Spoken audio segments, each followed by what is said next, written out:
Okay, so I'm going to look at this game where I played against you and you played with the white pieces. So I'll play the game from white's point of view.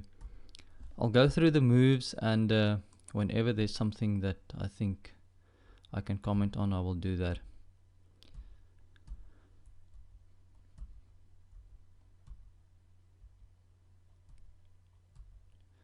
Okay, so we're both just developing. You play d3 here.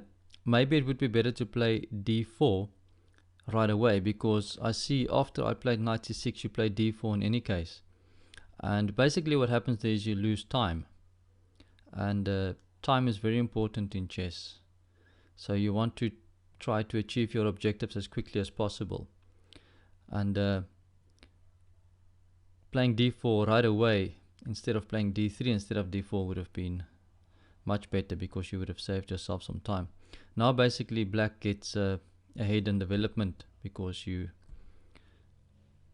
lost some time in the opening by playing that pawn move twice.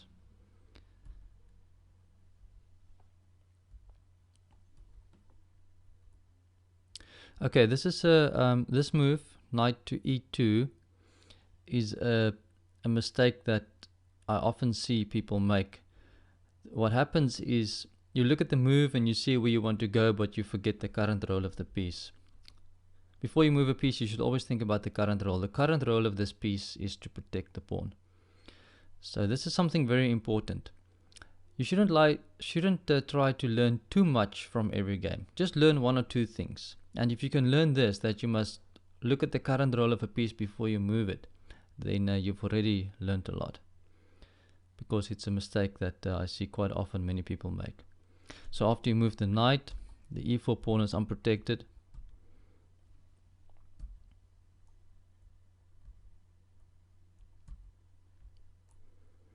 Okay, you're a pawn down in this case, and when you're a pawn down or material down, then you want to try to keep as many pieces on the board as possible. That's your only chance, especially against a strong player, because you need pieces to try put pressure on your opponent.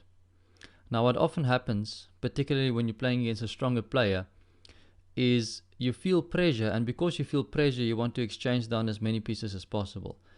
But in effect all you're doing is you're just making it easier for your opponent. Because for a strong player it's quite easy to win an endgame where they're a pawn ahead. So instead of exchanging down, you should try keep pieces on the board and try to put pressure on your opponent. Okay, here you can see what you're doing. You're exchanging pieces the whole time, and I think I understand the reason. The reason is you feel pressure, and you feel that by exchanging the pieces you can reduce the pressure.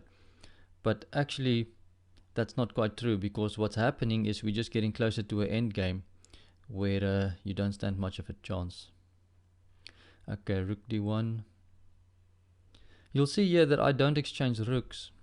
I play b5. The reason I don't exchange rooks is I notice you exchanging pieces the whole time, so I thought you will probably take my rook and then I can just take back, and now I've got control of the d file as well. Okay, so if we go on, right, in this position black is just winning now, because it's just simple for him to go ahead and slowly improve his position. Just play the game, and as long as black doesn't make any mistakes he's going to win this quite easily. So you see what happened is you couldn't put pressure on black because you've exchanged all the pieces. And even though the position doesn't feel as dangerous anymore, the point is that you don't have any realistic chances anymore to compensate.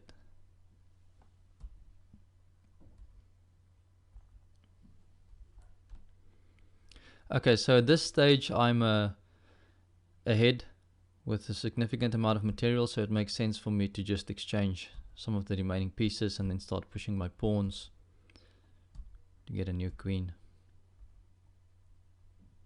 Of course I must just watch the back rank checkmate there.